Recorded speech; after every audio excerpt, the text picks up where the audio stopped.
All right. Well, good afternoon, everybody. Welcome to our first meeting of the Greater Downtown San Jose Economic Recovery Task Force. And thank you to all of our task force members for being here today, as well as anybody who will jump in as an attendee. And I see we've got 5 attendees already. So welcome to the Greater Downtown San Jose Economic Recovery Task Force meeting. And considering this is our first, it's also the first Zoom webinar that my office is hosting. We just got the credentials upgraded, our Zoom account for this capability last week to be able to host these task force meetings. So please bear with us as we work through maybe some technical issues. And I know some of the participants were saying that they might have had some challenges getting on. So we are available, my team, and just let us know. Thank you, Chris, as you jumped in, and if others are hearing, we will do our best to immediately be able to get people the proper info, and hopefully as the weeks go on, we can iron out some of the challenges. This new online virtual meeting is certainly something that's new for all of us, but I think each of us has had an opportunity now over the last couple months to get a little bit more acquainted. And so for those that aren't aware, my name is Raul Perales. I am the council representative for San Jose's District 3, which encompasses the downtown area and all the surrounding neighborhoods. And in addition to what I just mentioned, there are some other housekeeping items that I'll cover before we begin. So everyone other than our task force representatives are muted, and our task force representatives are listed as the panelists. You will also be able to see the task force members' images. The attendees, you will not see them, and they will be muted until the end of the meeting, where we will open it up for public comment, and we will be unmuting individuals and allow them to speak, depending on how many we'll have, either for 2 minutes or 1 minute each, just out of interest of time. And at that point, attendees can raise their hand. They can actually raise them early to get sort of in the queue if they'd like to make a comment at the end. The meeting is not being live streamed, but it is being recorded. So you'll see up at the top, it is being recorded. That'll be for our reference in the future, as well as to be able to post and share this, but we're not live streaming it at the moment. We may do that at some point in the future, but we're not doing that today. And just, I think to begin, before we get into introductions, I wanted to sort of set some of the framework, if you will, not the actual framework, which we'll get into a little bit further down the agenda. But in one of our committee meetings last week, actually, Takahiro brought up a really good question. And the question was, hey, is this going to be worth my time? And recognizing that each of you as business owners, mostly small business owners, certainly, right, your time at this moment is extremely valuable on where you're going to be putting your efforts and energy. And we completely recognize that. And I just wanted to be able to provide an answer to that question, because I think it's really important, and probably everybody, right, kind of considering, hey, do I really want to invest the time and energy into this task force? And I hope it's a testament that Takahiro's here, that he believed that this was worthwhile. And what I told him last week was that certainly there's nothing I can promise, nothing any of us can promise in regards to the outcomes of this task force and what we may be able to produce together. But I can absolutely guarantee one thing, and that is that if we didn't collaborate and we did not come together in this task force and continued to sort of be at the whim of the county health director or the state health director, maybe policies that the county or the city or the state were going to be implementing, and maybe did our own personal lobbying, tried to advocate for each of your own individual businesses, that status quo would persist. But I absolutely believe that working together in this sense, collaborating as a region here, that we absolutely have a better opportunity to be able to share our collective thoughts and, more importantly, our influence as we all figure out how we're going to recover and thrive. And that includes at the local, the county, the state level, and potentially even influencing some of the actions that we see across the country. And so I do really appreciate everybody's participation in this. And I hope you all see the value already, and that you'll begin to see even more value as we continue on. We will again get into the meat and potatoes, the mission statement, the background, and everything in just a few minutes. But at this time, I would like to invite each of our task force representatives to introduce themselves. And I would like one of the members, or both, how you want to split that up, to be able to introduce the committee members that you are also representing within your committee. Please share who you are, what business organization you're with, and again, who is on your committee. And we will start with Wisa and Brendan.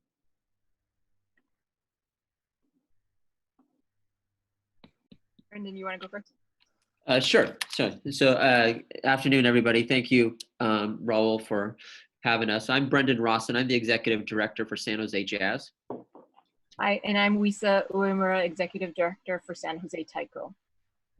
And our committee members in the Arts and Entertainment Committee are Angie Helstrup Alvarez of Makla, Brevon Faith of the San Jose Downtown Association, Chris Esparza of Giant Creative, Dana and Yori Seeger of the School of Philosophy and Visual Arts, Phil Maresca of Philco Events, and Jessica Pasadillos of School of Arts and Culture. We also have Juan Carlos Araujo of Empire 7 Studios and Powwow SJ. Got Nick Nichols of Symphony Silicon Valley, Sarah Batten at the Museum of Art, Tramby Cron with Chopsticks Alley, Usha Srinivasan of Sangam Arts, and also Daniel Garcia of Content Magazine on our committee. Yeah, thank you very much. And I think Daniel was an ad just today, right? So yeah, so happened to see today. Yeah. Yes, didn't make the list, but I appreciate you throwing his name in there, and look forward to his participation as well. Okay, and now we will move on to Fernanda and Cash.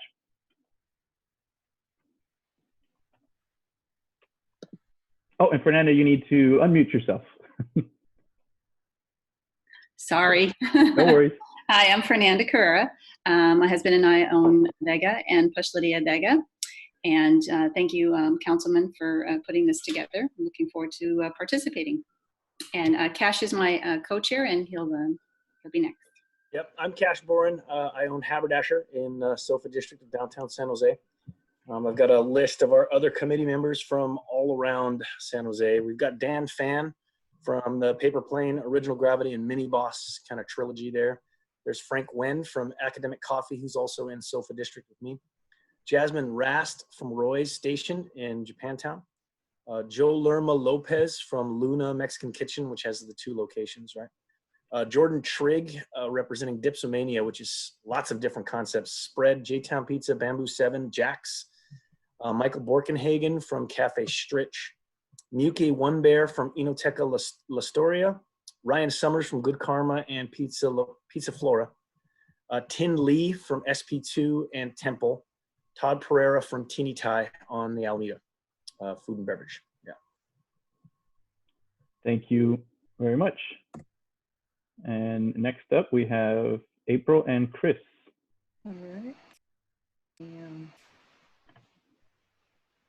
Hello, I'm April G, and I own a little shop in Japantown called Petite Galleria. And let me just turn this on. Hello. And yeah, I represent a bunch of handmade artists and artisans that over 81 artists are participating in my shop. Chris, do you want to introduce yourself? Chris was here. Is she here? Chris was on. Did we lose Chris? We might have lost Chris. Yeah. I don't see her. We temporarily lost Chris. We'll let, maybe we can see if one of my team can get a hold of her, troubleshoot. And when Chris gets back on, we'll let her introduce herself. And Sure. then, oh, sounds like Chris is back on. Okay, great. Sorry, Chris, we lost you for a minute there. If you want to unmute yourself and then introduce yourself. Yeah, thank you. That was odd. My name is Chris Patterson Simmons, and I'm the owner of New to You Thrift Boutique as well as Urban Kiosks, which are both located on East Santa Clara Street. And my committee helper is April G. April G from Petite Galleria, handmade gifts representing over 81 Bay Area artists and artisans located in Japantown. And our backup person, which actually volunteered to step up, which I appreciate, is Alicia. I don't want to badger your name. I'm going to say Alicia F, okay? I don't want to mutilate the last name. She's the founder and director of the San Jose Learning Center and Language School in Carla.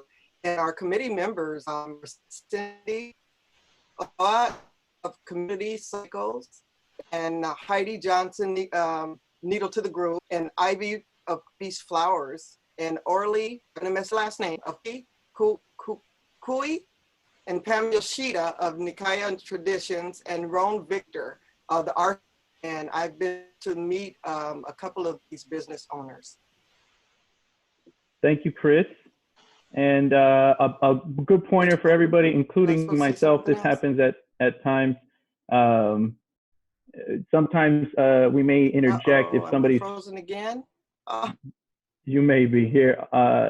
We sometimes, if you're having trouble with the audio, we'll let you know, and you may just have to shut down your video.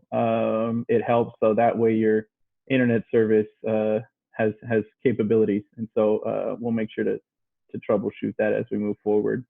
Next up, we have Megan and Taki. Are you there, Megan? I am. Sorry, just unmuting myself. Okay, you want to start? Sure. Hey guys, my name is Megan Karabatsos. I am one of the co-owners of Weska Gym in downtown San Jose. I'm here with Taki, and Taki, I'll let you run through our other committee members because my laptop just died, so I'll let you go through it. Okay, my name's Takahiro. Everyone calls me Taki. So we're basically personal care. So we're representing gyms, tattoo shops, and also hair salons. We have Alan Gumby Marquez from Heroes Martial Arts, Amy Mongerson, Checkmate Boxing, Kelsey Ade from Orange Theory Fitness, Kim Wong from Umbrella Salon, Ramraj from Bishops is actually our alternate, Tori Woodward from Weska, and well, I guess we're just on, yeah, our liaison. So yeah, that's our team. Great, thank you very much. And let's see here, next up, we will go ahead and allow our two at-large members. We have two at-large non-voting members for any instance where we actually are going to need a formal vote, which we don't foresee too many. Today we will have one, but if Laura and Blage can please introduce yourselves. Hi, I'm Laura Shmaluski, and I am a staff member at Team San Jose. Hi, everyone. Good to be with you. Blage Zalalich. I'm the downtown manager in the Office of Economic Development for the city, and a Japantown resident, and have been downtown for a while. So I feel like I'm really excited to be participating in this conversation with all of you about how we can ensure we come out of this COVID time as best as possible for our businesses. Really looking forward to it. Yes, thank you very much to both of you and everybody on the task force for joining us. Also want to be able to thank and introduce my team, who is going to be staffing all of these meetings, the committee meetings and the task force meetings, and providing the assistance. And again, as I asked in the beginning, patience with us. This is our first Zoom webinar. We will get better as well. So we have my chief of staff, Christina Ramos, David Tran, senior council assistant, Patricia Sehar, community relations coordinator, Mindy Nguyen, council assistant, Martha Medina, council assistant, Bridget Brown, council assistant, and Raquel Vegas, our executive assistant. Thank you as well to my team and everybody else. I am personally really excited with the breadth of industry experience and expertise that we have here, both in the committees and on the task force, and really excited about getting forward or moving forward with this. I do want to go over some of the ground rules. So we have 4 here that we wanted to just set up, and everybody here is got experience, working with different groups, and so we wanted to just be able to share this just as reminders. Please be respectful of others at all times. We're certainly, want there to be spirited dialogue, and we hope really to come together on a lot of these issues. But at times there may be difference of opinion, so we just want to make sure we're respectful of everybody. Step up, step back, just ensuring that we don't have 1 or 2 individuals taking over the meeting. This will be the first and only meeting where I'll actually be doing a lot of this conversing moving forward. And after we elect the co-chairs for the task force today, this will really be driven by the task force themselves. Staying on topic, we have 90 minutes that we have allotted every week for this task force meeting, once a week, 90 minutes. And so we want to be, respectful of everybody's time on that. And so we have that is, both staying on topic and then just being mindful that we are, we're being useful with everybody's time. And as task force representatives, you are all representing the industry-based committees that have elected you. You're here to ensure their voice is heard and that their feedback makes it to this body as well. So taking on a role of ensuring that the conversations from your committees, respectively, can make it into these conversations that we have here as a collective task force. And so now we'll move on to our mission statement. And you'll see it written up there. And I do want to go over the mission statement, the idea behind the task force, the genesis of it, which this came from a number of stakeholders and community leaders wanting to convene a space for those doing business in the greater downtown San Jose community, and wanting to have an opportunity to discuss the impacts specifically of COVID-19 that was having on our businesses and our organizations here in San Jose, and to provide an opportunity to discuss solutions addressing those impacts and share those ideas collaboratively. And we had a number of stakeholders that came together that helped us draft this mission statement that you see for the task force. And this mission statement was discussed at all of your respective committees last week. And I will just read it off. To inclusively put forth solutions that will safely revitalize the greater downtown San Jose area by supporting the recovery of businesses and community organizations while fostering interest and confidence in public life in a COVID-19 impacted world. And we did cover this in the committees, but I wanted to offer up for the task force members here. And if you can utilize your raised hand feature on Zoom to see if there were any other comments, questions, concerns with the mission statement.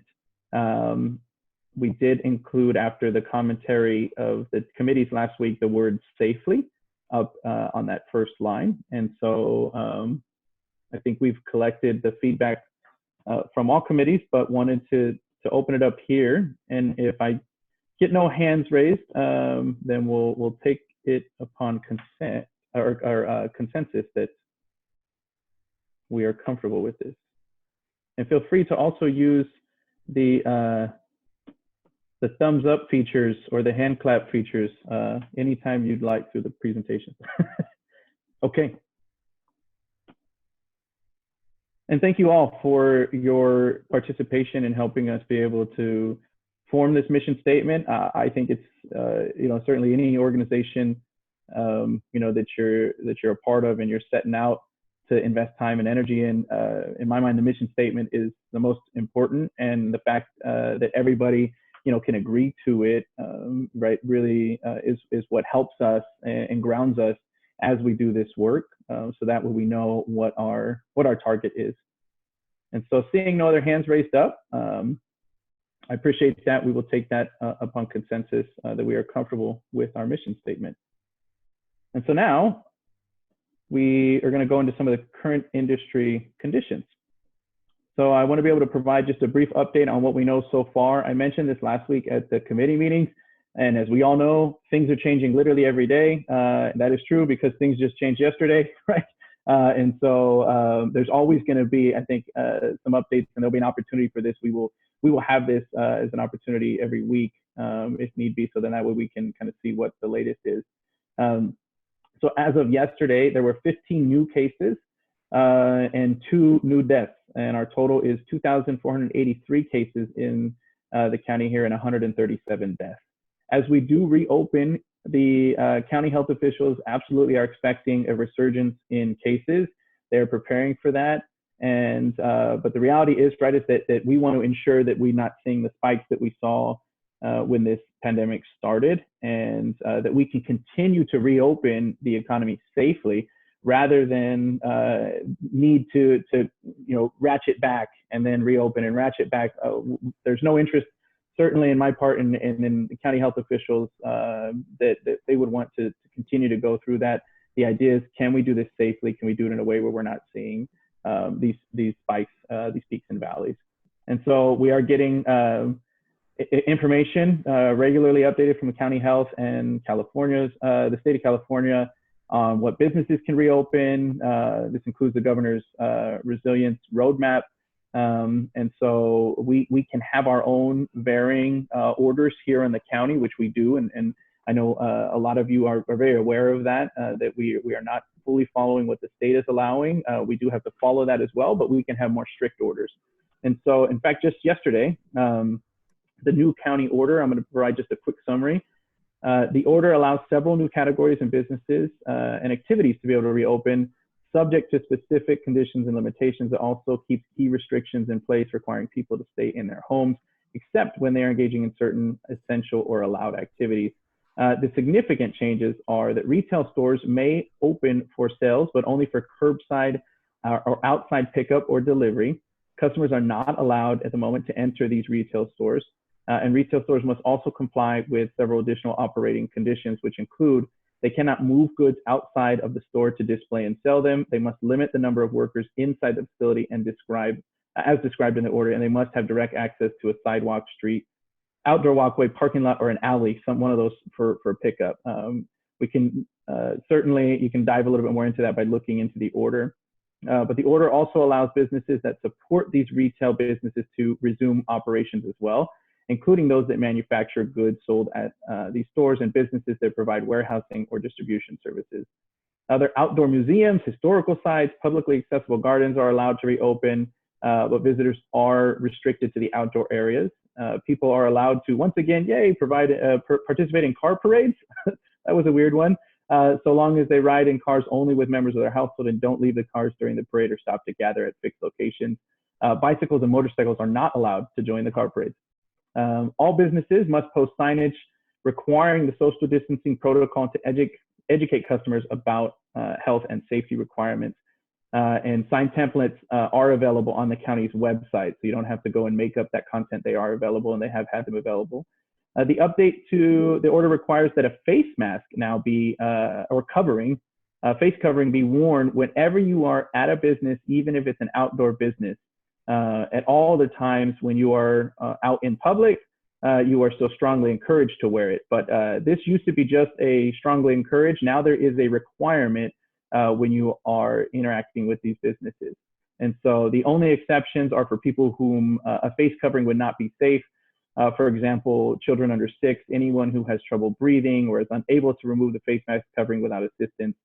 You do not need to wear a face covering when you are exercising outdoors, but you are encouraged to have one with you.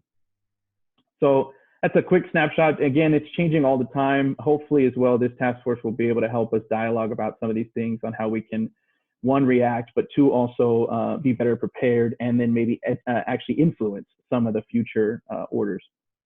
So we're going to now just look at a couple snapshots on what some of the impact has been here locally.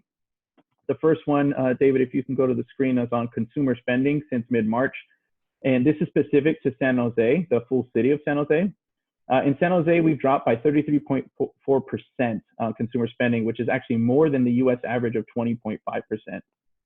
And the impact on restaurants and hotels and entertainment has actually been even more severe, with a 66.8% drop in restaurant and hotels and an 82.8% in entertainment.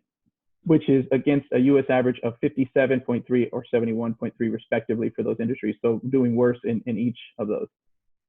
Next, the impact on small businesses has been significant.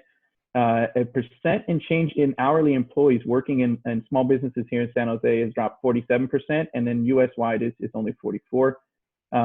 Small businesses that are open in San Jose gone down 46.1%, and in the entire United States, 35.1%. And small business revenue has declined in San Jose 38%, whereas across the country is 32.3%.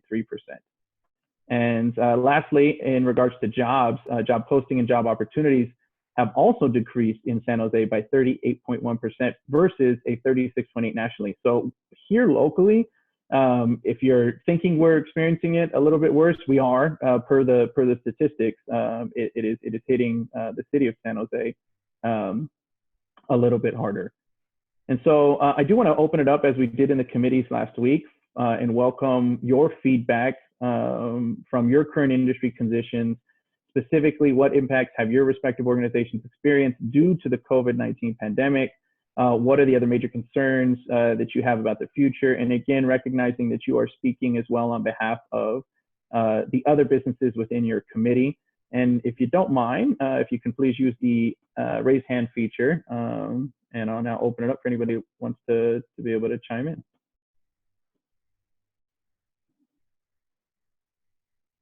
Don't jump to it.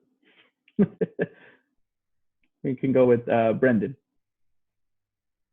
Okay, great. Thanks, Raul. Well, just directly to your question in terms of how it's impacting, to just give a sense for folks on the task force for arts organizations here in downtown, you know, all of us were hit quite immediately, right, by the shelter-in-place directives for any types of public gathering. I think, you know, in terms of understanding of our sector, so a couple of things for folks to keep in mind. You know, we do work pretty broadly regionally, bringing people to downtown San Jose for performances, visiting museums, and all of that sort of stuff. We also work with a, you know, kind of nationwide in terms of bringing people and resources into the downtown. We do a lot of, you know, philanthropic work and grant dollars that we bring into the organizations that we run that are sort of investing in the activity that happens here. But overarching beyond all of that is that our business models are really fundamentally about serving ticketed patrons, visitors to our venues and all of that. And so, you know, fundamentally our business models are you know, like a small public facing restaurant are being slammed. And so we're all feeling that pretty darn directly across our sector. Some of us have been kind of adapting, you know, for example, here at San Jose Jazz, we've been doing some online performance work. We do like every Monday and Thursday, we do some type of live performance from an artist to stay connected to our communities and try and let people know that, you know, the arts here in San Jose are still very active, and we're still very excited about the day we're going to be able to have people back down in downtown San Jose and attending performances. You know, the challenge for us really is, you know, our missions for many of us are about bringing people together. And so this reality is impacting both us in this sort of existential sort of manner, as well to the idea of, you know, how our businesses operate. So a lot of organizations are really thinking hard about that idea of like how fundamentally do we, you know, serve the diverse communities that we work with through our particular art form and the work we do, and how is this sort of new reality that we're all stepping into going to be shifting and adapting, you know, how we operate. So a lot of us are in the moment making changes to trying to maintain connection to communities, but then also kind of giving some deep thought about what does it mean to be a music presenter into the future here? How do we engage communities and bring folks together around music? So just some thoughts on how it's impacting us. Thank you. Thank you, Brendan. Sorry. Yeah, Wisa, go ahead. As far as the concerns that were voiced at our first meeting, accessibility, with so many of our arts groups serving communities of color or underrepresented areas, or the elderly. With the shift to online programming, that is not equitably accessible to all of those people. So how do we still reach the same participants and the same audience members that we had prior, given that inequity?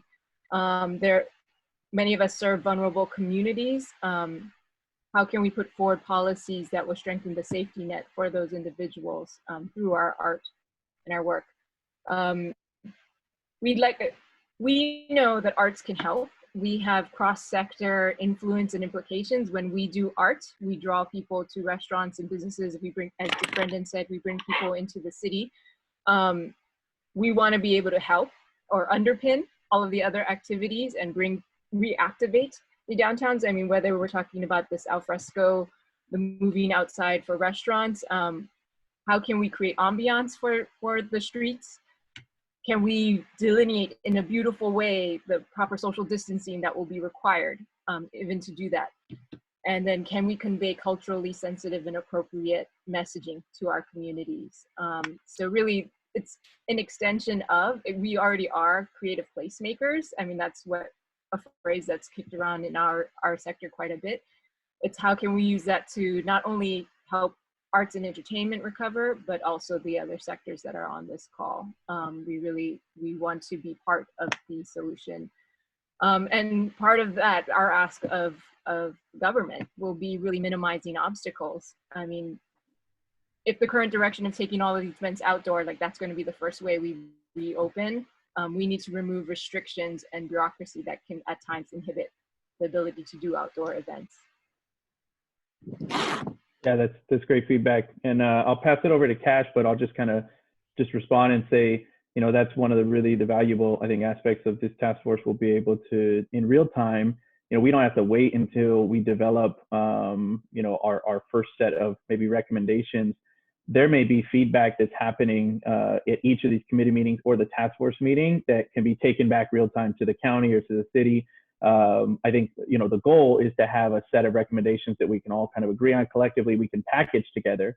But that doesn't mean we're not listening, and there's no value from each and every one of these conversations. And so I appreciate that. And the conversations were great last week. Cash?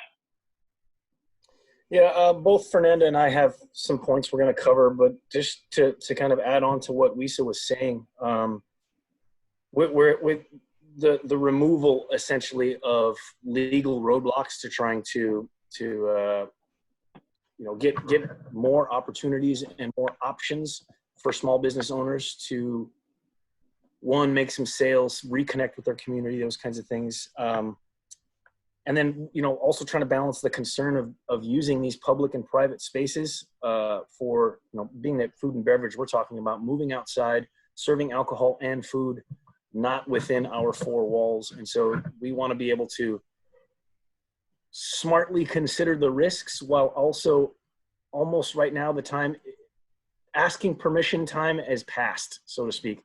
We want to be able to assertively move forward and allow operators to move into these public and private spaces in a safe way, and also to aggressively push the idea that the alcohol limitations have to be lifted as much as safely and reasonably possible for us. Being able to offer these cocktails to go for my own business and for several others has made the difference between absolute, you know, financial ruin and being able to breathe just a little. And so trying to find a way to move past the, hey, can we please do this phase, into the more like, we're going to do it and here's how we're going to do it. And hopefully we can, you know, put some controls on it that allow operators to do it safely. And you know, reconciling those state and county guidelines with our city recommendations. This is obviously something we all understand that's what we're doing this for. But because our business is so tightly regulated, it feels like there's more hoops we have to jump through, and we'd like to see those eradicated, so to speak. Respond. Yeah, thank you, Cash. And then, sorry, were you done there? I'm pretty much done, but Fernanda's definitely got a few more points that we covered in our committee meeting.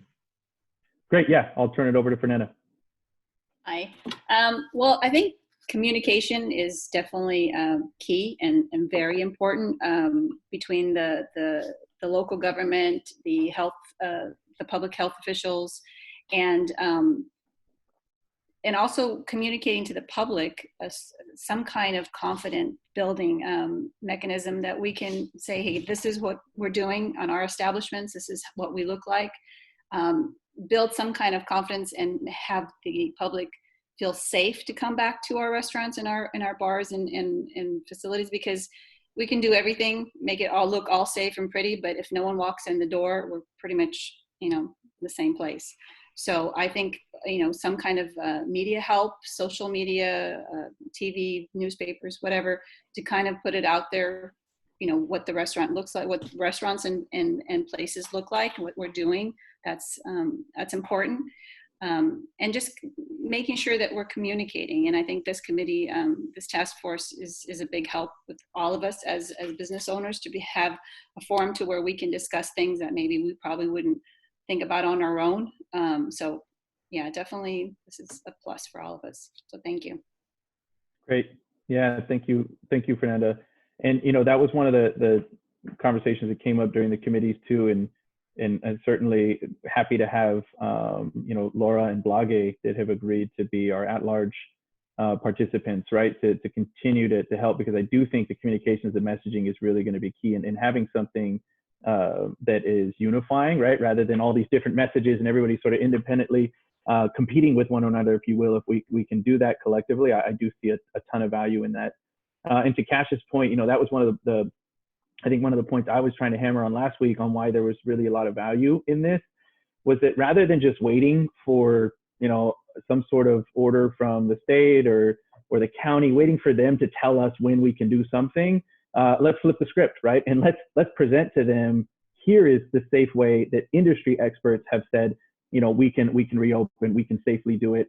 And that there's been real deep thought into it. And I know I had that conversation again with Takahiro, and he had, he's done this, right? And you as industry experts have gathered how to safely reopen your businesses.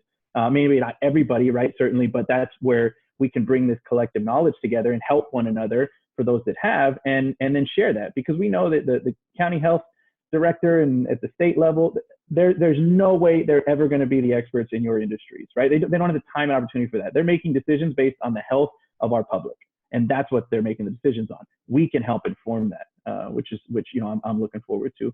So next up we have April. So yeah, along with a lot of the same concerns you all have, my specific sector, which is business and retail, yes, slammed right now, but we have some creative ideas, I think, in the mix. And I think one of the ones that a lot of people agreed with would be more like open air plans. If we could shut down streets and still out into the streets so that there's more room for people to feel safe and for us to operate, be it restaurants or other businesses, or when it comes to things like events, maybe we could have things like people are opening drive-in theaters more often. Maybe we could have concerts that way, or something where people drive through, like what they're having at Wrigley Field is doing something like that recently, right?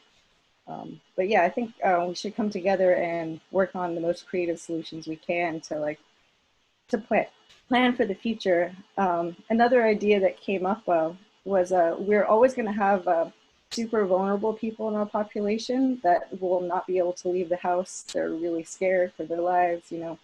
They're maybe diabetic and they're elderly. They cannot face this an early reopening if there's no vaccine. So we came up with the idea of maybe facilitating like those people getting what they need from our local community, perhaps like a localized Instacart that only, you send someone down to Japantown and they do a little errand run and bring the goods back. And if we could localize that could be a way of increasing our sales while benefiting our community. So yeah, if we can think on those lines of like always keeping public safety first, but coming up with creative solutions, I think we're golden. So yeah, let's see. Thank you, April. And I'll come right back to Megan. Just Chris, I know you wanted to chime in, and you're in the same committee as April. So Chris Simmons? Yeah, I agree totally with what Wissa was saying, and April as well. we have to really try to focus on doing business in a different way and how we can actually be considerate of our customers in a different way without discriminating at the same time. Because it's going to be now, we have to actually pick and choose who to do business with. And I've never been in that mindset before.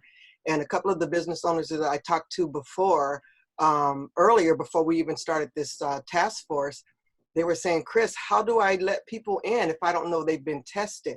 So that's gonna be a new twist also. And I really appreciate you were sharing, Raul, that we just have to be creative. We have to come up with some ideas and know that we're going to be supported with what we come up with. And so, again, it's having masks, having signage, having shoe covers, because according to Sarah Cody, that this thing could be transferred under the soles of your shoes, you know. And so to be outside is one thing. That's a wonderful thing. I'm all for that.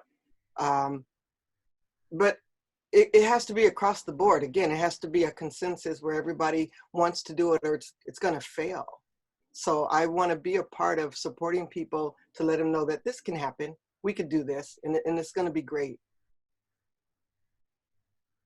Thank you. Thank you, Chris.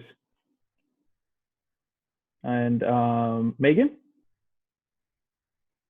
Hey, so I am part of the personal care task force, and I'm sure Taki will jump in when I'm done, but I just wanted to share with what some of the feedback was from our group. So our group consists a lot of fitness facilities, which range from my business, which is like a standard gym, to like boxing studios and not taekwondo, what's the word, but grappling and all that stuff. I'm totally drawing a blank. And also hair salons, nail salons, all that. So there's a pretty wide range of services in our group, but the general consensus from everyone that we saw was of course, as everyone else, as soon as all the businesses were shut down, everyone's ability to make revenue and income pretty much stopped. Especially people like nail salons, like there's not really much you can do online. My business, we can do a little bit of like online training, but it's really not quite the same.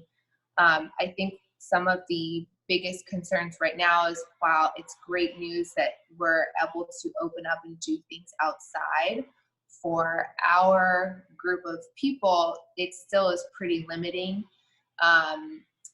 You know, I think about it as a gym owner. I can't really safely have people work out unless they bring their own equipment, which is a possibility. If you own a nail salon or a hair studio, there's a lot of physical touch involved right in our business.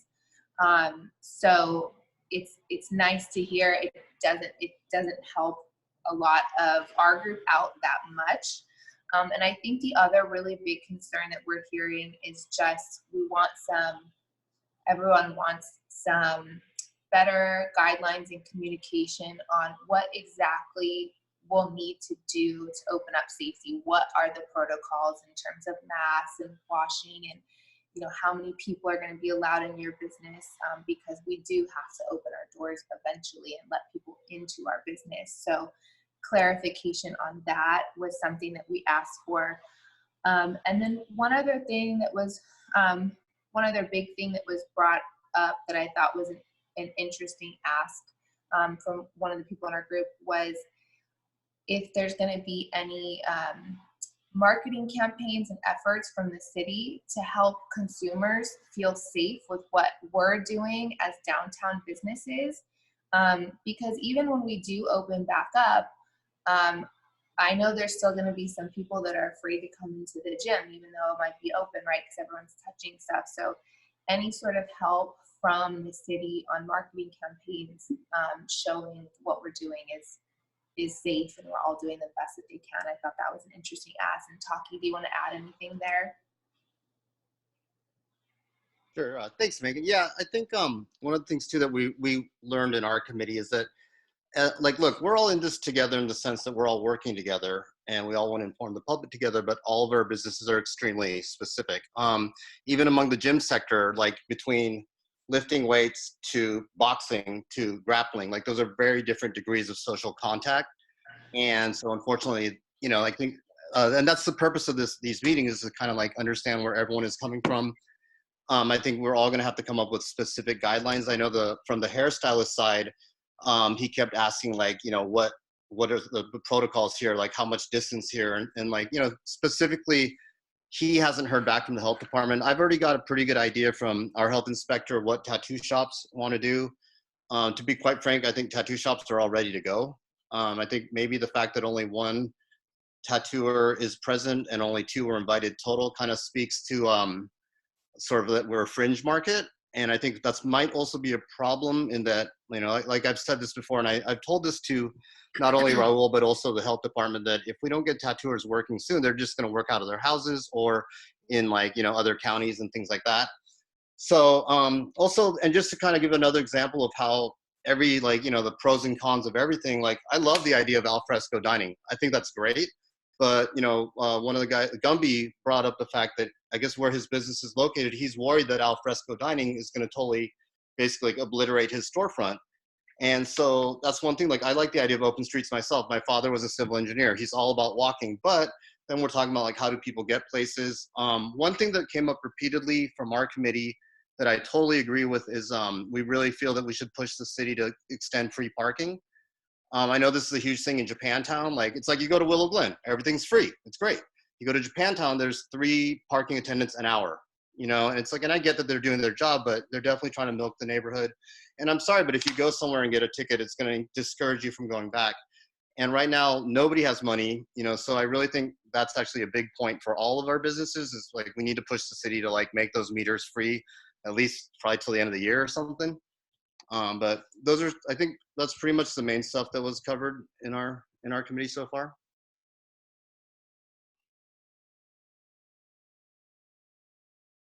I muted myself. Great. Thank you very much. Appreciate all the dialogue. And again, you know, we will have some of these conversations in committees before we have them here at the task force. So some of it may feel, you know, a little bit repetitive for yourselves, but recognize, right, that the other industries haven't really had those conversations with, you know, these cross sectors. So it is really, really important, because what we may be thinking, you know, on one end works for one industry and we're all gung-ho ready to do it, could hurt another, right? Or vice versa, that we're thinking this is just going to work well for everybody, and that may not be the case. And we're clumping together too, right? And we did that for sake of sanity and not having too many different committees.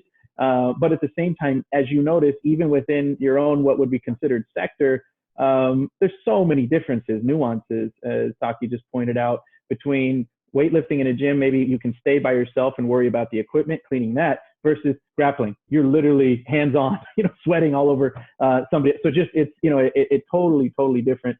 In addition, not being able to do certain things, right, remotely. You can't tattoo somebody over the internet. So, right, you can't get your hair cut via Zoom. And so there's some things that, right, we just are completely shut out, maybe even from some sort of halfway opening, that it's either all or nothing, and we have to be able to do it safely. So appreciate all the feedback. And in fact, it's good we're running ahead of time now, so that'll leave some more room for our attendees to be able to chime in at the end here on our public comment. So let's move on to our scope and framework. Just to review it, again, this was covered in all the committees, and so don't expect too much time to be taking here, but I want to be able to cover this again for everybody as well. And so in order to be able to accomplish what we set out for, we proposed a scope and a framework designed to keep us focused and organized. And to review, our scope is to create policy recommendations for the long-term recovery of the downtown economy, or the greater downtown economy, that will triage the immediate business impacts from COVID-19, reduce barriers for businesses and organizations to safely maintain a sustainable consumer base, and to foster, once again, a vibrant public life in the greater downtown San Jose through creative uses of public and private spaces. We are also looking to engage in a strong collaboration between the relevant local government departments and explore on how to continue ongoing cross-sector projects focused on the long-term success of our city and our greater downtown. the structure of this task force has been set up into 2 phases, and 8 industries have been identified. These include 4 which we have represented now: arts and special events, food and beverage, general retail and services, personal care, hospitality and hotels, performance and entertainment venues, large employers and property owners, and faith-based and community spaces. The first 4 committees, which all of you are making up, is what we have started now. We will add in the other 4 committees, similar to how we did with your 4, and then ultimately them choosing 2 representatives to then double our task force after we come up with a first set of recommendations with these 4 before our July break on the council. And so that way maybe we can start in July or August with the full committee. And again, all the committees have reviewed this, and we will continue to take input and refine it. It's a flexible document because it's going to depend on certainly, again, the changing tides every single day. But we wanted to at least put out that framework, get an idea on what the conversations may look like for the committee meetings to come. And we'll again be able to refine that as we move along. Okay, let's go into the only action that we actually want to take today. So our next item is the election of our task force co-chairs, and we will, like today, even though I'm facilitating today's meeting, the task force is meant to be community-based, and we want you as participants to be able to drive this. I should be one of the individuals, although we're supporting, we're going to provide a lot of support. I am one of the individuals that should be receiving this input and feedback, and being able to make some of the changes at the city level. And similar to how you elected the co-chairs in your committee meeting, our hope is that we will be able to get either 2 individuals or more that want to self-nominate, or if somebody wants to nominate an individual, and then we can end up with 2, we'll take a vote and we'll have 2 co-chairs. And so my office is going to be providing a ton of support. So I know that was a concern in the committee meetings. And so you don't necessarily have to worry about that as far as sending out the meeting invitations for the committees or for the task force, setting up the Zoom meetings, the minutes as well. All of that, we're going to be providing the administrative support for that. What we want the co-chairs to be able to do will be to take over sort of the role I've been doing today, which is to help moderate the meeting, continue the dialogue, be able to keep us on task and focus and determine what that looks like. We've sort of just set that framework up, but the idea would be to really hand it over to you all, and collaborate with obviously our office on creating the set of desired outcomes, and then ultimately using our office so that way we can loop in as well other offices, whether it's at the county level, the state level where we think we may need to, or even at the federal level. Our office will be here to support. And so I will now turn it over to you all, and if you would like to nominate yourself or nominate someone, we'll take that now. I'd like to nominate, I believe his name's Cash. Is that correct? Am I saying it right? Damn it, you got it right. Okay, I'd like to nominate Cash. We have a nomination for Cash. Cash, do you accept that nomination? Okay. Great. We have 1 nomination. Do we have any others that wish to self-nominate or nominate someone? I second nominate Cash. I second that. We have a second. Great. And I nominate Brendan too. Brendan's nomination as well. I was just nominating yourself, Fernanda. I got you first. Yeah. So Brendan, do you accept that nomination? Oh, sure. Happy to participate. Thank you. And I'd like to nominate Megan from Weska. And I'll ask Fernanda first. I think we had Fernanda nominated. Fernanda, would you like to accept the nomination? At this time, no, but thank you. Okay. And Megan, would you like to accept the nomination? I have a newborn at home, so sometimes me being on these calls might get a little, I might get a little distracted. So if no one else will do it, I will do it, but I might not be in the exact right place in the moment to do it. If no one else will do it, I'll do it. Okay, we'll take that as accepting it. And I'll tell you what, Megan, I think you've done a terrific job of participating last week and today. And you know what? We don't mind a kid in the background. We are all working under unique circumstances at this moment. And the mere fact that you have said you are willing to participate with, what, 4 weeks old now? He's 4.5. A 4.5 week old. 4 and a couple days. 4 and a couple of days. Yeah. I certainly applaud that effort. And so, you know, thank you for that. So we'll take that as accepted. So we have 3. Is there anyone else? And in fact, we do have the role like we will have in the committees, which will be 2 co-chairs and an alternate in case, you know, in case one or both of the chairs are missing one day, we may ask the alternate to help us with, you know, with moving things along. So seeing no other nominations, I think we will accept the 3 that we have. And what we will do is unless somebody is saying, hey, I'd love to be the co-chairs and somebody wants to be the alternate, then we can take a vote on that as a group. And so anybody want to chime in regards to the roles, and really it's just the 2 roles. One of these 3 individuals will be the co-chair, or excuse me, one of these 3 individuals will be the alternate. And feel free for Brendan, Cash, or Megan if you wanted to chime in. I know Megan was just saying obviously that, you know, she wants to all to consider her current situation. So.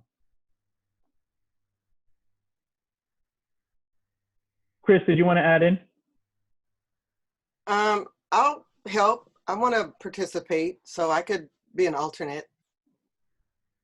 Okay, we'll take that as a nomination. So good. This makes it a little more interesting, anyways. That's 4 individuals, and so what we'll do is we'll actually have a formal vote on it. And so what we'll do is we can do it much like we conducted for the committees, unless anybody wants to protest and take a live vote now. What we can do is we can set it up. We will send the 4 names and we'll let you vote on each co-chair and an alternate. Frank has his hand up. Oh, I missed Frank's hand. I'm sorry, Frank. Oh, Frank is in the attendee room, so we're gonna allow them to chime in as soon as. Oh, okay. I would I know that the usual structure would be 2 co-chairs and an alternate.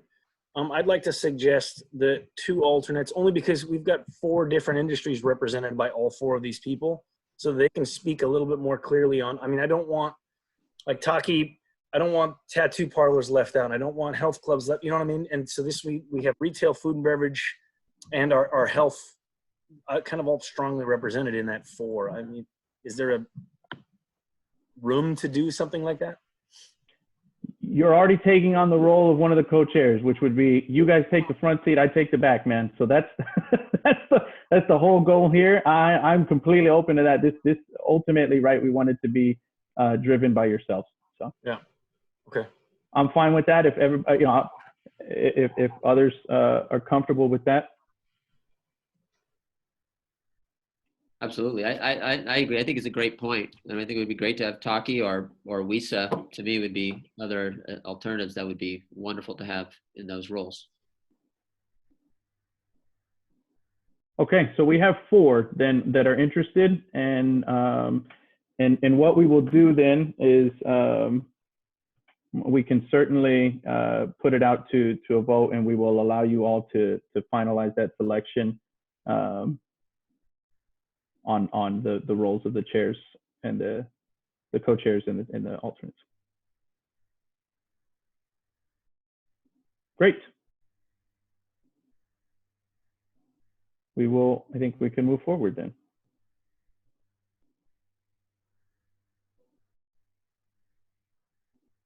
Okay, now we are going to open it up actually for our public comment section. And so we can move over to Frank.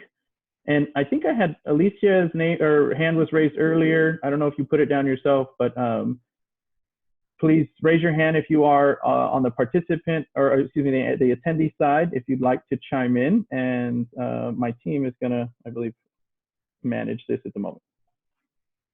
So those in the attendees list, if you'd like to speak, just raise your hand and then I will unmute you. You will have 2 minutes to speak and the timer will begin when you start. So we'll first start off with Frank. Hey everyone. So this is kind of like a comment on what someone had said about parking. So it's great that parking is free right now, and I totally understand the fact that the city's going to have to eventually make money on parking again. One idea is that we could do some sort of no fee permit where you can convert any space in front of your retail business into like a curbside pickup zone, because with the loosening of the restrictions and the opening up of general retail again, the guidelines is that general retail still needs to be like curbside pickup. Like if you want to buy like clothes or a candle, you have to like order ahead and then go curbside pick up those items.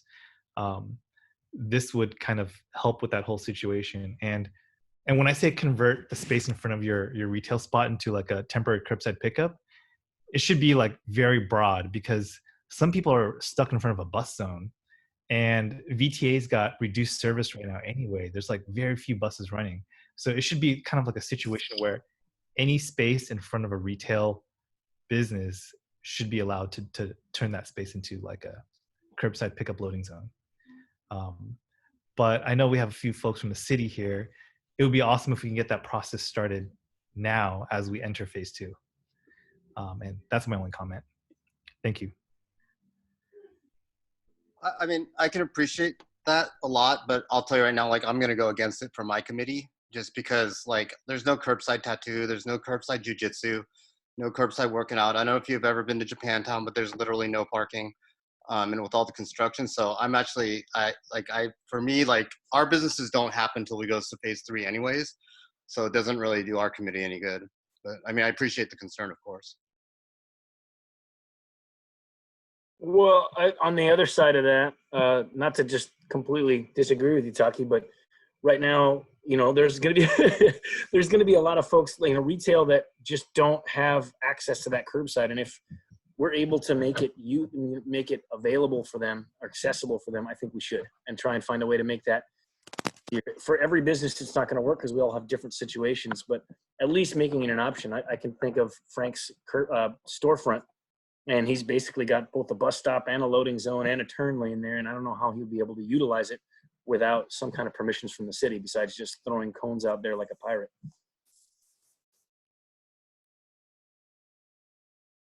Yeah, I would love to see that. I have 2 businesses that have, one is a live lane, the other one is a bus stops, between 2 big bus stops. So that would definitely help me.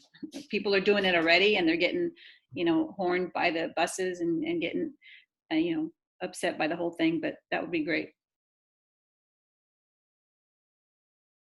Okay, thank you, Frank, for your comment. Next, we have Alicia. Hi everyone, this is Alicia speaking. So a lot of you guys made some really excellent points, which I appreciate. I like Frank's point about, Taki's point about the city providing free parking, and I do appreciate Frank's point about the curbside pickup space as well.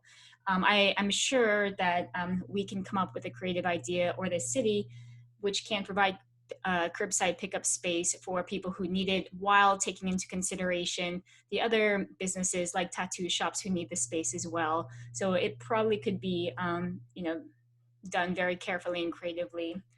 One idea that I thought would really help all businesses would be some free business consulting. I know the SBA already provides free business consultants, and I wasn't sure if the city could expand their services and provide more free consulting, because as some of you have mentioned, I know Megan mentioned that in the personal care industry, there's so many different types of services, and the way that each type of business is going to open is going to completely vary. And even though if we come up with a certain set of protocols, it's still going to vary from business to business. So hopefully the city can expand some programs like with the SBA that provides free business consulting. I know a lot of the consultants at the SBA are voluntary, and I used to use some in the beginning myself, which helped a lot. That's just one idea I had.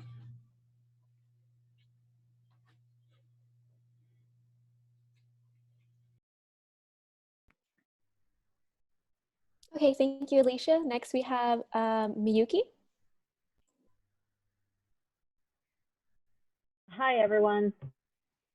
This is Miyuki with Anateca La Storia. Had a couple of questions regarding the outdoor dining initiative that was spoken about and I believe passed by the council last night. As we move towards the phase 1 for San Jose reopening restaurant and dining and bar, that type of thing, I think there's some confusion amongst people who aren't involved in the conversation about whether or not, and even me, I'm confused, about whether or not the outdoor dining initiative would that be the only option for restaurants and bars, or if we have enough space in our interiors, can we also incorporate that with appropriate social distancing? Is it either or are we looking at a combination of both if that's a possibility for each specific location? Or has that even been talked about? So I'll jump in here. It's both actually. So what you are speaking or referring to what the council talked about last night is just talking about outdoors. But what the state has discussed and the county has discussed is as we begin to allow restaurants to reopen for indoor dining, that'll be a component of it. So this what we've discussed may augment your limitations to indoor dining by allowing you to also serve outdoors, because you may have a much lower capacity now with the new restrictions for indoor dining when you're allowed to reopen. But if you can augment that with some outdoor dining because the city has allowed that, it may help you overall. So it would really be both. And what the council passed last night was the direction to move forward to begin it. It actually hasn't really started. So if you're feeling out of the loop, that's because nobody has been in the loop just yet. The idea was surfaced by our mayor and a Councilmember Deb Davis, and it just literally, as the approval happened last night, it will now be tasked to our city staff to begin that work. And in fact, our hope was, in my discussions with the mayor, was that this committee, this task force, could be utilized to gather some of that feedback. And we're honored to have Brett Blage as well, that has joined us as a member of the task force. So I think, because a lot of these things are going to go through her office as the downtown manager. Yeah, thank you. Yeah. Raul, if I can just jump in for a second, and also just to clarify, so businesses can currently, at this moment, are allowed to do outdoor dining, right? So you can apply through Public Works for outdoor sidewalk seating. And actually about 6 months ago or so, Public Works did a lot of streamlining and reducing of costs to the outdoors sidewalk seating applications that they, or permits that they issue. And they have kind of three different permits, kind of various levels of investment and various levels of capacity. So just to clarify, restaurants can do outdoor seating now. The discussion that we're really having about al fresco is what can be done, looking at some of the barriers, right, which are cost and infrastructure and kind of what's needed to actually implement the program, and seeing kind of what the city can do to reduce some of those barriers and costs, potentially waive fees, just make it easier, obviously, for businesses. So I just wanted to clarify that. And as the council member said, There's no program that's being proposed yet. What council basically approved was direction for staff to go and work on a program and come back with a proposal to be approved. And the idea would be for us to do that to coincide with whenever the county health order allows for on-premise dining or allows for customers to go into shops and shop versus just doing kind of curbside retail or curbside pickup. Okay, thank you so much. Next we have Pam. Hi, can you guys hear me? Okay, I'm an advocate. I'm Pam with Nikkei Traditions of San Jose, Japantown, and so I am advocating again for non-metered parking in the sense of I think we need to look forward even beyond curbside pickup when it comes to the time when we will be limited to the number of people in our store, and therefore the cars will need a longer time to park. And so, so therefore I think when that time comes, we need to have a plan which we should implement now in terms of non-metered parking, more parking, to try to get to ramp up to that time when we can have people in the store, because I do envision, which I am seeing in Japan now, in Japantown now, where we do have people standing in line to get into like Nijiya or to the manju shop, and so what happens to their cars? Their cars also have to wait. So I don't think that's a solution that curbside pickup will help. I think we need to think on to the next phase to solve the current problem as well as the upcoming situation.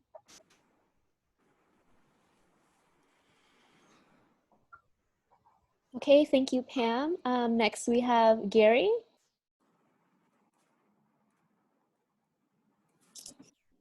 Hi, my name's Gary Sinceri, and I own Beverage Italian Cafe, which is in Little Italy. I actually have a two-part question. One is about the free parking. We'd love to have that, as that's always been a difficulty in our area because they're so limited in parking. But you said with the outdoor seating that's already allowed, and it was our understanding that wasn't allowed. And so, of course, we didn't want to go against whatever ordinances there were. But so who do we apply to allow us to do outdoor seating? As we have a little outdoor patio, and we'd like to do some more outdoor seating in the piazza. Doesn't necessarily mean we want to go forward right now at this point until it's allowed to do it street parking in one of the street areas to do a little build out, or however we have to do it, just temporary. My other question is regarding face masks. If people are dining out or drinking coffee out in these spaces, and we have a requirement to wear face masks at all time out in public, how is that going to work? Just curious. And I just want to thank you guys too for allowing us to do this today. Appreciate it. Anyway, that's it. So Gary, just to chime in on, I can talk with you offline and get in contact with you offline about outdoor sidewalk seating and outdoor seating in front of Del Baccio, for sure. And Gary's muted, so Blagate, but Gary, I'll echo that as well. It is permissible, but upon application. So right now somebody would have to apply, and so thank you, Blagate, for being able to follow up. But it's not necessarily just permissible by right, and we certainly have made it easier after last year's work. But the hope would be to continue that, and certainly as during this crisis, to see what else we might be able to do. And I wanted to be able to just quickly mention about the parking. A thought for everyone would be, especially when I consider Little Italy or Japantown has pretty minimal parking. When you make parking free, or you maybe remove the restrictions, you have to remember that may mean that somebody could park there the entire day. And so a lot of people may live, especially around Japantown, not so much at the moment around Little Italy, but people that may live around there may now start to use the parking as day-long parking, right? And so there is a two sides to that, right? To the coin of eliminating the restrictions around parking. You may now lose, what is encouraged by houred or metered parking, which is this frequent turnover. And so it's just a thought to keep in mind as well. And Ro, can I jump in? So I know that the process for applying for outdoor seating is now easier than it was before, but this is kind of along the lines of we are in a free fall and we need more parachutes, right? So I think the idea, it seems, and I don't mean to be insulting when I say it, but it almost seems absurd to say right now, well, you can totally apply for it, no problem. But instead of saying, we like the ability to pass a blanket policy to say, do it now, do it today, so that you can try and generate whatever revenue and following you can. And this is not a time, I think, to discuss how much easier it is to apply. It's more, how do we get around this? We're talking about removing roadblocks. This is one of those roadblocks. Yeah, Cash, you're completely right, and that's the conversation we're having. I just wanted to address the question of you can't do it now. You can do it now, but the conversation that we're having based on the mayor's directive and the council's direction is how do we reduce those barriers? How do we make it as easy as possible? How do we reduce the costs? Hopefully we get to zero. That's the conversation we're having, and we want to do that to coincide with when the county brings out their less restrictive order and allows people to come back into businesses. So that's absolutely what we're having. I just wanted to address the fact that, because a lot of people are saying that you can't do it. You can, but we're trying to figure out how to do it even better given these circumstances. Sure. I mean, as long as we all agree that this is urgent and it shouldn't be put it to too long of a process of discussion and planning, maybe more move forward with it and then oversee the program directly, so that whether someone does it poorly and we shut them down, or someone nails it and is able to get their business thriving by this weekend, I think that's important to give them that option. And then the face mask thing, as far as, I'm going to take a crack at that just because it's something we've dealt with in our business. When someone, is taking a drink while they're working, they can take their face mask off, but they have to put it right back on. I think that's got to be the deal, right? I don't know. But yeah. Okay, so we are nearing the end of the meeting and we have two speakers left. Next is Juan Carlos. Hi, thank you, Mindy. Thank you to this room full of great leadership too. Raul, thanks for inviting me to be part of this as well in this conversation. I'm so glad that Cache and Blogge just were talking about two things that really stuck out to me. And also you mentioned in the beginning of the meeting, Raul, is policy and barriers. I think definitely this is a time for this group of leadership to reflect on those barriers and those policies, as you mentioned, that we can really tackle and sort of start to develop in all of our different sectors and industries. I know that the arts sector, I just learned, being that I wear many hats. I'm an arts commissioner now too, and I'm learning a lot. Although our meetings were postponed and we're not meeting on the regular, I'm seeking counsel and guidance as much as possible. Earlier this year, we had in one of our commission meetings discussing arts budget and how it's extremely dependent on TOT dollars. I raised awareness on the fact that what happens when TOT does not come in? What happens when tourism does not come into San Jose? Where does the arts funding come from then? I never thought that this would really reflect with a COVID-19 pandemic, but it is a realization now that TOT dollars are definitely vulnerable, especially in unpredictable times. I just really wanted to share that with this group of leadership to really try to understand. I will share with my group more in our meetings and how we can hopefully shape a policy and start looking at how arts funding can actually be part of the city budget and not a part of the TOT. also the awareness on campaigning about our communities in some of the areas that I live in. I have 4 liquor stores around me, and Hi, I know Juan that. Carlos. Sorry, your 2 minutes are up. We'll let them. We'll be slightly relaxed with Okay. with it. But thank you, Mindy. I promise that is. I won't be too long. Go ahead. Sorry. I totally understand. I didn't mean to overstep, but I did want to just add to that. I think campaigning and creating this awareness. Someone in the Arts Advocates group brought up a great point, and that's that as leaders, I think, and creatives, we can be second responders, and we can help create awareness in our community to not take it lightly, to not practice social distancing. I'm seeing a lot of people not do it in the liquor stores, and I don't blame the guys because they have to deal with that demographic. So thank you everybody for your time. I really appreciate it.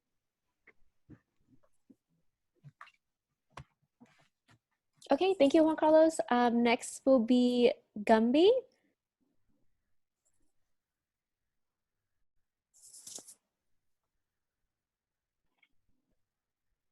Ooh. Sorry, Gumby, go ahead.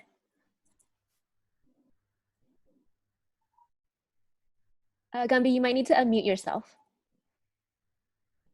Can you hear me now? Yes, you're good.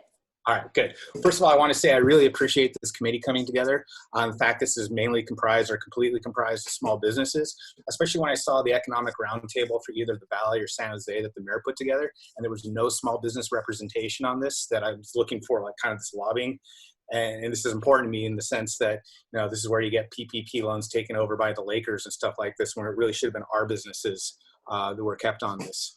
So A, I want to appreciate that. And B, since my name came up a couple of times on the parking issues, I'm not necessarily against the alfresco per se, but I just want to point out that there's a couple of other factors, like, you know, like these things have to be done with the knowledge that there's accessibility to all businesses that need to be done. So you can't do something that would hurt one business and help another. So I just want to be kind of clear on that one. If there's a way that makes sense for everybody, that's awesome. And even other things that need to be considered with that type of stuff is the ability, not only access to the to businesses for our customers, but sometimes when the streets get shut down or these parking spots get shut down, there's access for deliveries and whatnot that needs to be thought about is a big issue on this. And then there's also another one that hasn't been brought up yet is, you know, when you have like the Ubers, the DoorDashes, the Lyfts and stuff like that, you remove the parking. If you don't think about that, especially at nighttime, that turns into not only an issue of access to our businesses, it turns into huge safety issues right there too. Whereas particularly with the Ubers and Lyfts and folks like that, that, you know, they come and they don't follow the guidelines that the businesses would have or anything that's set up, and we haven't really set up those guidelines. It has been an issue right there. So it's just, obviously I don't want to make things more difficult on anybody, but I'm just saying it's part of a larger, this problem was there before COVID came in, and it's a larger discussion that has to be had. There's considerations that need to be made. And that's all I wanted to say. Thank you, Gumby. And that's all we have in the attendee section. Unless the task force would like to respond, we'll be closing the public comment. I'll say something really quickly. I thank you for your comments, Gumby. I think what's very clear is there's no one size fits all solution here. Even within our committees, there's quite a variance. So at the same time, like a general policy like no metered parking or freeing up, sorry, I'm trying to frame my thoughts. A general policy may work, but there has to be room for specifications given the immediate and specific environment in which any of our small businesses exist. And I think it'll be more important to give flexibility to those businesses to work in conjunction with their neighbors to work out the best solution for all of them. Because it's not only industry by industry, right? It's also by proximity to each other that we need to hold hands and work together towards solutions. But that was pretty clear from the variance. I think different things will help different people and different businesses depending on the location they are. Thank you for all the comments, everyone. Yeah, and Lisa, I just want to say thank you for that comment, because that's actually what we're struggling a lot with and in this kind of staff conversation about what an alfresco program looks like and how it could provide the most benefit to the most number of businesses. And unfortunately, you know, the truth is that there is a chance that there's probably a good chance that it's not going to benefit everybody, and that there's still going to be some businesses that, you know, are just not going to be able to benefit from it. And it's tough. Hopefully there are other things that the city is going to be doing that those businesses can benefit from. But we are really struggling with that part of the conversation. So I just appreciate you acknowledging that. Thank you. You know, and I think it's also really good, for example, you know, Raul's point about the free parking, you're actually absolutely right. Like on Sundays in Japantowns, mostly the store owners are park out front, you'll see it, you know what I mean? And I get there later and I know everyone's cars, and, you know, it's cool, but I understand. So that, Raul, you actually do bring a good point. And I think, but also too, I just want to say, like, I like the talks we're having. Cash, contradict me or argue with me anytime. I love that. That's great. We got to get dialogue going. Although, like, I think my thing with curbside pickup is by the time we're open, we're in stage 3 and there's no more curbside pickup. Like, everyone's got a certain amount of, you know, and so, but we're the economic recovery task force. So the bottom line is, like, we need to push and get open so we can all start making money, because regardless of what business we're in, you make money, you can spend it on stuff like tattoos and food and beer or whatever. So, I mean, like, you know, I appreciate all of you here. Thank you. You know, it sounds like a great start, you know, and the dialogue's good. All right. I think unless somebody else wants to chime in, I'll wrap us up and we just have a couple closing remarks. I have one question. How far behind is Santa Clara County with the state? I know we're not in sync with the openings, but how far in between? Is it 2 weeks? Is it 3 weeks? Is it a month? I mean, how far apart are we from the state? I don't have that answer. I don't know if there's a perfect answer on timeline, but I will look into see if, I think we can probably do a good estimate regarding when the state has allowed certain industries to reopen and where, you know, we're at. I can't predict for the future, but I can certainly look for things that we've already opened, and then I can come back with an answer on that next week. Thank you. And okay, we'll wrap it up. So we did get one last. Oh, sorry, I missed a hand. Yeah, I do. Just quickly, I remember a couple of meetings back, though, there was a person that was commenting on using a parking lot space for events, pop-ups and whatnot. I would suggest that that parking lot be allowed for business owners to park there, and their customers, if they're going to be able to come and park, they have that free space available, because the majority of small business owners, we park in front of our business. And so if this person that made the suggestion to volunteer his parking lot, I think that would be ideal. People could park there, they could walk and shop, and they don't have to worry about paying for parking, especially if he's volunteering that. That's my comment. That's the best use of a parking lot to me. And I see April as well. April?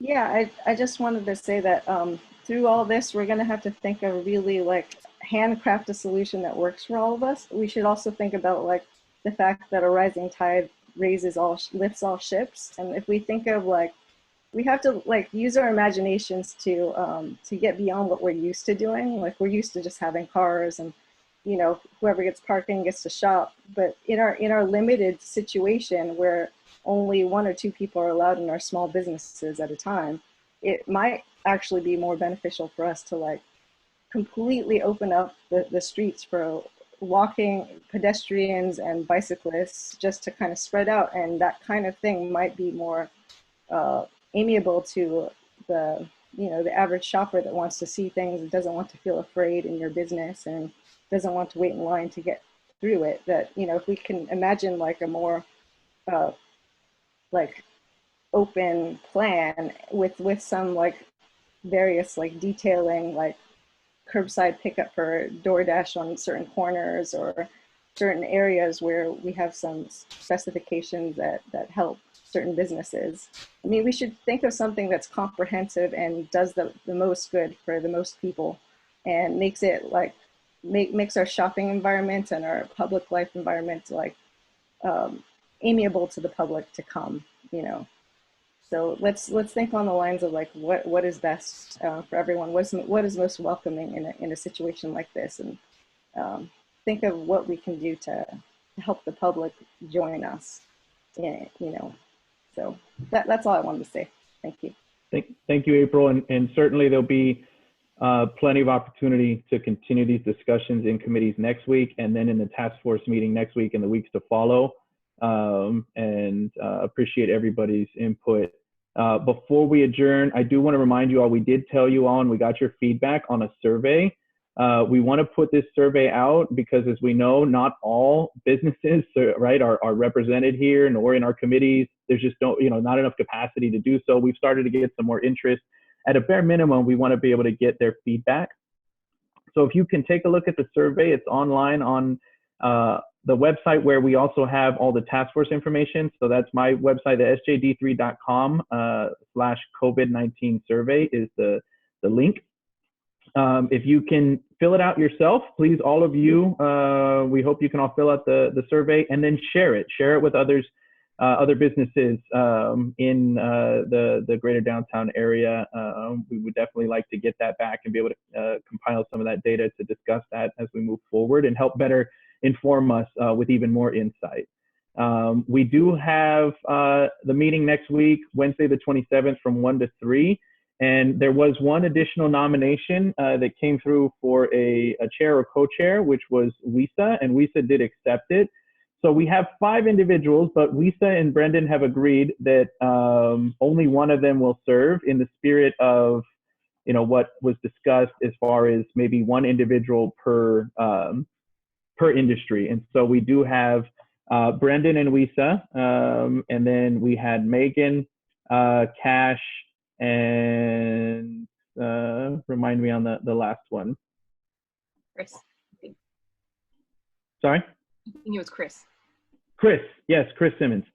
So Chris, Cash, and then Megan, and then Brendan and Wisa. So what we do, we'll send an email out for a poll and a vote on that, and you're just essentially, we're just choosing the chairs, the 2 co-chairs and the 2 alternates. I will ask you all to bear in mind as we grow this task force in a couple months, we may want to rethink, you know, the participation, at least just for the chairs and the co-chairs of the task force, considering we'll have 8 more industries, and you know, but I'll allow you all to dialogue on that as we move forward. So thank you all, and we will see you. We'll see you next Wednesday. Thank you. Take care. Thank you. Thanks. Bye, everybody. Bye. Take care. Thank you. Bye.